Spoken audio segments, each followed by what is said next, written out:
మరో mid day breaking చూస్తున్నాం. AP liquor scam కేసులో నిందితులకు రిమాండ్ పొడిగించారు. ఈ నెల 13 వరకు ఏసీబీ కోర్టు రిమాండ్ పొడిగించింది. బెయిల్పై ఉన్న ఎంపీ మిథున్ రెడ్డి, ధనుంజయ రెడ్డి, కృష్ణమోహన్ రెడ్డి, బాలాజీ గోవిందప్ప, పైలా దిలీప్ కోర్టులో హాజరయ్యారు. విజయవాడ జిల్లా జైలు నుంచి 5 నిందితులు, గుంటూరు సబ్ జైలు నుంచి 2 పోలీసులు కోర్టులో హాజరుపరిచారు.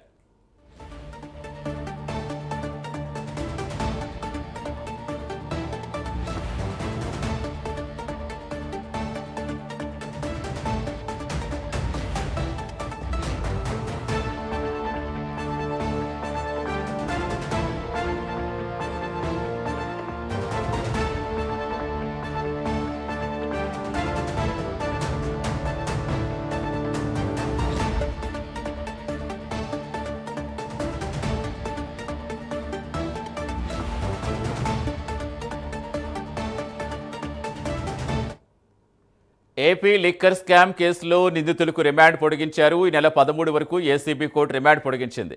బెయిల్పై ఉన్న ఎంపీ మిథున్ రెడ్డి, ధనుంజయ రెడ్డి, కృష్ణమోహన్ రెడ్డి, బాలాజీ గోవిందప్ప, పైలా దిలీప్ కోర్టులో హాజరయ్యారు. విజయవాడ జిల్లా జైలు నుంచి 5 నిందితులు, గుంటూరు సబ్ జైలు నుంచి 2 నిందితులను పోలీసులు కోర్టులో హాజరుపరిచారు. పూర్తి వివరణ ఇచ్చేందుకు మా కరెస్పాండెంట్ రాజ్ కుమార్ లైవ్ జరుగుతున్న. రాజ్ కుమార్,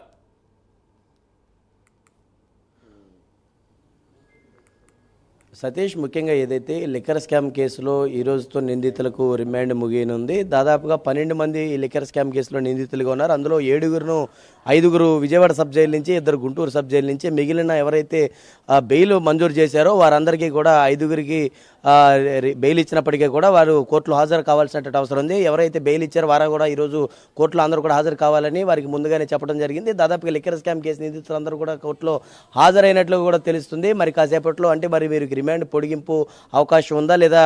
ఇప్పటికే లిక్కర్ స్కామ్ కేసు వ్యవహారంలో చాలామంది లిక్కర్ స్కామ్ నిందితులందరూ కూడా బెయిల్ ఇవ్వాలని కూడా ఏసీబీ కోర్టును ఆశ్రయిస్తున్నారు ఒక్కొక్కరిగా. ఇందులో ప్రధానంగా కనుక చూస్తే అటు లిక్కర్ స్కామ్లో దాదాపుగా ఇప్పటికి 5 వరకు బెయిల్ వచ్చింది. మరి ఒకవైపు వైసీపీ మాత్రం దీన్ని లిక్కర్ స్కామ్ ఏమీ లేకపోతేగా కావాలని కేసులు పెట్టి అందరినీ కూడా ఇరికించేటువంటి ప్రయత్నం చేస్తున్నారు ఈ లిక్కర్ స్కామ్ కేసు వ్యవహారంలో అని చెప్పి వారందరూ కూడా చెప్తున్నటువంటి పరిస్థితి ఉంది. మరొకవైపు ప్రభుత్వం మాత్రం దీన్ని చాలా ప్రతిష్టాత్మకంగా తీసుకుంది. ఈ లిక్కర్ స్కామ్ కేసులో దాదాపుగా 3,500 కోట్ల పైచలికి జరిగింది. ఇది 3,000 కాదు, దాదాపుగా 30,000 కోట్ల రూపాయల వరకు అవినీతి జరిగింది.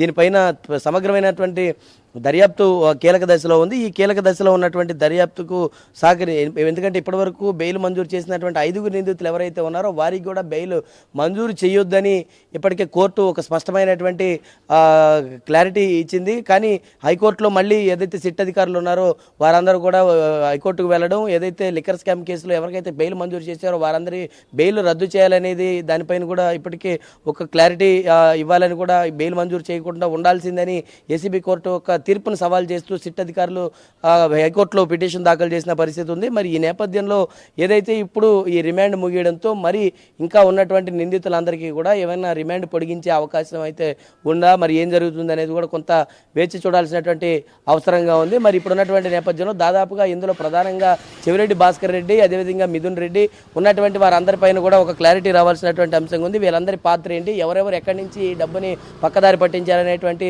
ఆరోపణలు అయితే ఉన్నాయి. కాబట్టి అంతిమంగా అయితే ఈ లిక్కర్ స్కామ్లో లబ్ధి పొందిన ఆ లబ్ధిదారుడు ఎవరు, ఇలాంటి అన్ని అంశాలు కూడా ఒక క్లారిటీకి రావాల్సిన అవసరం ఉంది. మరి ఈ లిక్కర్ స్కామ్లో ఇప్పటికే 3 ఛార్జ్ షీట్లు దాఖలు చేశారు. ఈ 3 ఛార్జ్ షీట్లలో కూడా దాదాపుగా అనేక మందిని నిందితులుగా చేరుస్తూ ఈ లిక్కర్ స్కామ్ కేసు ఉంది. దాదాపుగా 40 మంది పైచీలకు నిందితులుగా ఉన్నారని ఇందులో లిక్కర్ స్కామ్ కేసు వ్యవహారంలో ఇప్పటికే తేల్చి చెప్పినటువంటి నేపథ్యంలో మరి ఇందులో 5 వరకు, ఇందులో దాదాపుగా ఒక 15 మంది వరకు ఇప్పటికే రిమాండ్లో ఉన్నారు. అందులో దాదాపుగా 5-6 వరకు బెయిల్ వచ్చాయి. ఇందా 7-8 మంది జైల్లో ఉన్నటువంటి పరిస్థితి ఉంది. కాబట్టి మరి ఇప్పుడున్నటువంటి నేపథ్యంలో లిక్కర్ స్కామ్ కేసు వ్యవహారంలో మరి ఇవాళ రిమాండ్ ముగియనుంది. కాబట్టి మరి ఆ రిమాండ్ను పొడిగిస్తారా లేదంటే ఏం చేస్తారనేది కూడా కొంత వేచి చూడాల్సినటువంటి అంశంగానే ఉందని చెప్పుకోవచ్చు. Satish, right, thank you Raj Kumar.